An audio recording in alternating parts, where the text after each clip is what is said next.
പശ്ചിമേഷ്യയുടെ രാഷ്ട്രീയ ഭൂമികയിൽ വീണ്ടും യുദ്ധകാഹളം മുഴങ്ങുകയാണ്. നയതന്ത്രത്തിന്റെ മേശപ്പുറത്ത് നിന്ന് വെടിയുണ്ടകളുടെ ശബ്ദത്തിലേക്ക് ലോകം വഴിമാറുന്ന ഒരു ഭീകരമായ അവസ്ഥ.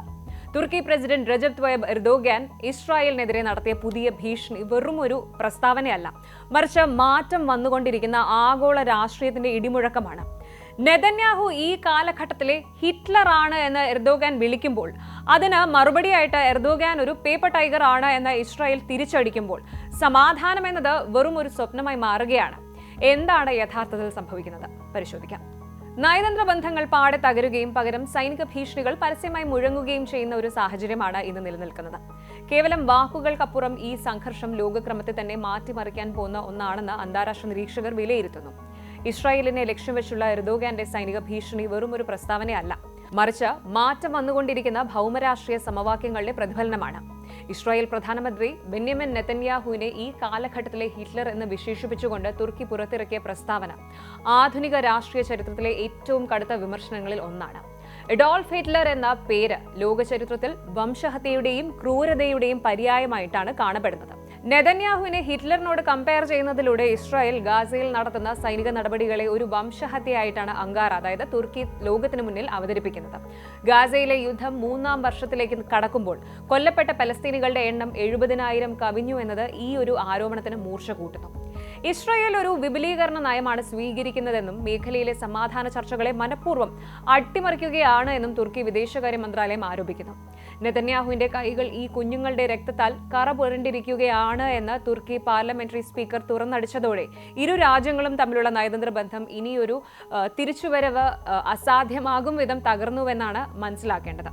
എന്നാൽ ഇത്തവണത്തെ എർദോഗാന്റെ ഭീഷണി വാക്കുകളിൽ മാത്രം ഒതുങ്ങുന്നില്ല. അദ്ദേഹം ഒരു കാര്യം ഓർമ്മിപ്പിച്ചു: ലിബിയയിലും നഗോർണോ കറാബാഖിലും തുർക്കി ഇടപെട്ട ചരിത്രം. ഒരു നേറ്റോ അംഗരാജ്യമായ തുർക്കി ഇസ്രായേലിനെതിരെ സൈനിക നീക്കം നടത്തുമെന്ന് ഭീഷണിപ്പെടുത്തുന്നത് ചരിത്രത്തിൽ തന്നെ അപൂർവമാണ്. അർമേനിയ തർക്കത്തിൽ അസർബൈജാനെ വിജയിപ്പിക്കാൻ തുർക്കിയുടെ ഡ്രോണുകളും സൈനിക സാങ്കേതിക വിദ്യയും വലിയ പങ്കുവഹിച്ചു. അതുപോലെ ലിബിയയിലെ ആഭ്യന്തര യുദ്ധത്തിലും തുർക്കി നേരിട്ട് ഇടപെട്ടു. ഈ ചരിത്രപരമായ ഇടപെടലുകളെ മുൻനിർത്തിയാണ് ഇസ്രായേലിലേക്കും തങ്ങൾക്ക് കടക്കാൻ കഴിയുമെന്ന് എർദോഗാൻ അവകാശപ്പെടുന്നത്. നമ്മൾ ലിബിയയിൽ കയറിയതുപോലെ, കറബാഖിൽ കയറിയതുപോലെ ഇസ്രായേലിലും കയറുമെന്ന എർദോഗാന്റെ വാക്കുകൾ ഇസ്രായേലിനെ ചൊടിപ്പിച്ചിട്ടുണ്ട്. ഒരു നേറ്റോ അംഗരാജ്യം ഇസ്രായേലിനെതിരെ ഇത്തരമൊരു സൈനിക ഭീഷണി മുഴക്കുന്നത് ചരിത്രത്തിൽ അപൂർവമാണ്. ഇതിന് മറുപടിയായിട്ട് ഇസ്രായേൽ പ്രതിരോധ മന്ത്രി ഇസ്രായേൽ കാറ്റ്സ് പറഞ്ഞത് എർദോഗാൻ സദ്ദാം ഹുസൈന്റെ പാതയിലാണ്, അദ്ദേഹത്തിന് എന്താണ് സംഭവിച്ചതെന്ന് ഓർമ്മ വേണം എന്നാണ്. എന്നാൽ ഇതിനെതിരെ നെതന്യാഹു ഉന്നയിക്കുന്ന മറുപടി എർദോഗാൻ തന്റെ സ്വന്തം കുർദിഷ് പൗരന്മാരെ കൂട്ടക്കൊല ചെയ്യുന്നുവെന്നും ഇറാൻ അനുകൂല തീവ്രവാദ ഗ്രൂപ്പുകളെ സഹായിക്കുന്നുവെന്നുമാണ്. ഈ ആരോപണ പ്രത്യാരോപണങ്ങൾ കേവലം രണ്ട് നേതാക്കൾ തമ്മിലുള്ളതല്ല, മറിച്ച് മേഖലയിലെ സുന്നി ഷിയ സ്വാധീനങ്ങളുടെയും അതുപോലെ ആഗോള ശക്തികളുടെയും മത്സരത്തിന്റെ ഭാഗം കൂടിയാണ്.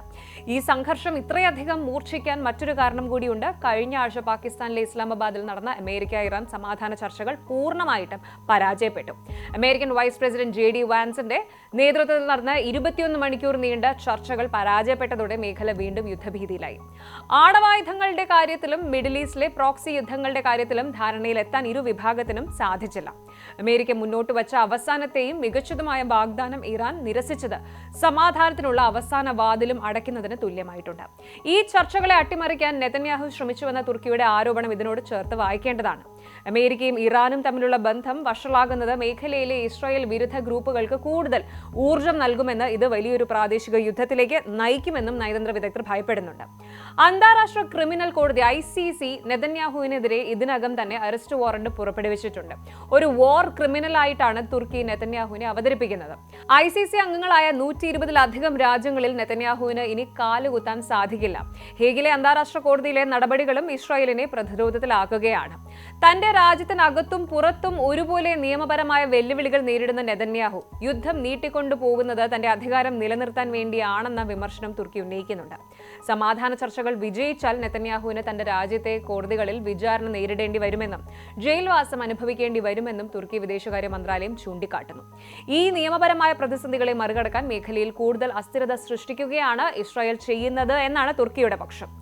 ഈ വലിയ പവർ പ്ലേക്കിടയിൽ നാം മറന്നുപോകുന്ന ഒരു വിഭാഗമുണ്ട്: ഗാസയിലെ സാധാരണക്കാർ. 3 വർഷമായിട്ട് തുടരുന്ന യുദ്ധം ആധുനിക കാലഘട്ടത്തിലെ ഏറ്റവും വലിയ മാനുഷിക ദുരന്തങ്ങളിൽ ഒന്നായിട്ട് മാറിയിരിക്കുകയാണ്. ഭക്ഷണം, മരുന്ന്, വെള്ളം എന്നിവയൊന്നുമില്ലാതെ ഒരു ജനത നരകിക്കുകയാണ്. 70,000-ത്തിലധികം മനുഷ്യരുടെ മരണം എന്നത് വെറും ഒരു കണക്കല്ല, മറിച്ചൊരു ജനതയുടെ തന്നെ അതിജീവനത്തിനുള്ള വിലാപമാണ്.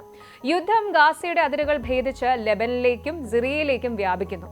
ഈ ഘട്ടത്തിലാണ് തുർക്കിയുടെ ഇസ്രായേലിലേക്ക് കടക്കും എന്ന ഭീഷണിക്ക് പ്രാധാന്യം ലഭിക്കുന്നത്.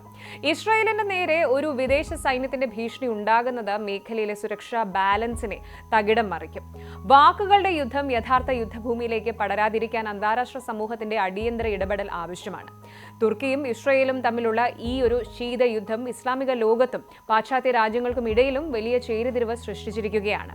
എർദോഗാന്റെ ഭീഷണി സൈനികമായി നടപ്പിലാക്കാൻ പ്രായോഗികമായ തടസ്സങ്ങൾ ഏറെയുണ്ടെങ്കിലും അത് നൽകുന്ന സന്ദേശം വളരെ വ്യക്തമാണ്. അമേരിക്കയുടെയും ഇസ്രായേലിന്റെയും ഏകപക്ഷീയമായ തീരുമാനങ്ങളെ ചോദ്യം ചെയ്യാൻ പുതിയ ശക്തികൾ രൂപപ്പെട്ടുകൊണ്ടിരിക്കുന്നു എന്നത്. നയതന്ത്രം പരാജയപ്പെടുമ്പോൾ യുദ്ധങ്ങൾ ആരംഭിക്കുന്നു എന്നത് ചരിത്രപരമായ സത്യമാണ്. ഇസ്ലാമാബാദിലെ ചർച്ചകളുടെ പരാജയവും അങ്കാരയിലെ രൂക്ഷമായ പ്രസ്താവനകളും വിരൽ ചൂണ്ടുന്നത് അത്യന്തം അപകടകരമായ ഒരു ഭാവിയിലേക്കാണ്. പശ്ചിമേഷ്യയിലെ സമാധാനം എന്നത് കേവലം 2 രാജ്യങ്ങൾ തമ്മിലുള്ള ധാരണയല്ല, മറിച്ച് ലോകത്തിന്റെ സാമ്പത്തികവും സാമൂഹികവുമായ സ്ഥിരതയുടെ ആണിക്കല്ലാണ്. ചുരുക്കത്തിൽ പശ്ചിമേഷ്യ ഒരു വലിയ പൊട്ടിത്തെറിയുടെ വക്കിലാണ്. നേതാക്കൾ പരസ്പരം ഹിറ്റ്ലർ എന്നും ഭീകരവാദിയും എന്നുമൊക്കെ വിളിക്കുമ്പോൾ അവിടെ നയതന്ത്രത്തിന്റെ വാതിലുകൾ കൊട്ടിയടക്കപ്പെടുകയാണ്. വാക്കുകളുടെ ഈ ഒരു യുദ്ധം ബോംബുകളായി മാറുന്നത് തടയാൻ അന്താരാഷ്ട്ര സമൂഹം ഇടപെട്ടില്ല എങ്കിൽ ലോകം മറ്റൊരു വലിയ യുദ്ധത്തിന് സാക്ഷ്യം വഹിക്കേണ്ടി വരും. മനുഷ്യത്വം എന്ന വികാരം രാഷ്ട്രീയത്തിന് മുകളിൽ പ്രതിഷ്ഠിക്കപ്പെടുന്ന ഒരു കാലത്തിനായിട്ട് ലോകം കാത്തിരിക്കുകയാണ്. നെതന്യാഹുവും എർദോഗാനും തമ്മിലുള്ള ഈ പോരാട്ടം കേവലം 2 വ്യക്തികളുടെ വാശിയല്ല, മറിച്ച് ഒരു ജനതയുടെ നീതിക്ക് വേണ്ടിയുള്ള നിലവിളിയും മറ്റൊരു ജനതയുടെ നിലനിൽപ്പിനായുള്ള പോരാട്ടവുമായി ചരിത്രം രേഖപ്പെടുത്തും. എർദോഗാന്റെ ഭീഷണി വെറും മുരൾച്ചയാണോ അതോ ശരിക്കും ഒരു ആക്രമണത്തിന്റെ മുന്നോടിയാണോ? കാത്തിരുന്ന് കാണേണ്ടിയിരിക്കുന്നു. രാഷ്ട്രീയത്തിനും അധികാരത്തിനും മുകളിൽ മാനവികത ജയിക്കുന്ന ഒരു നാളേക്കായി നമുക്ക് പ്രത്യാശിക്കാം. കൂടുതൽ വാർത്തകൾക്ക് news 18 Keralam YouTube channel subscribe ചെയ്യുക.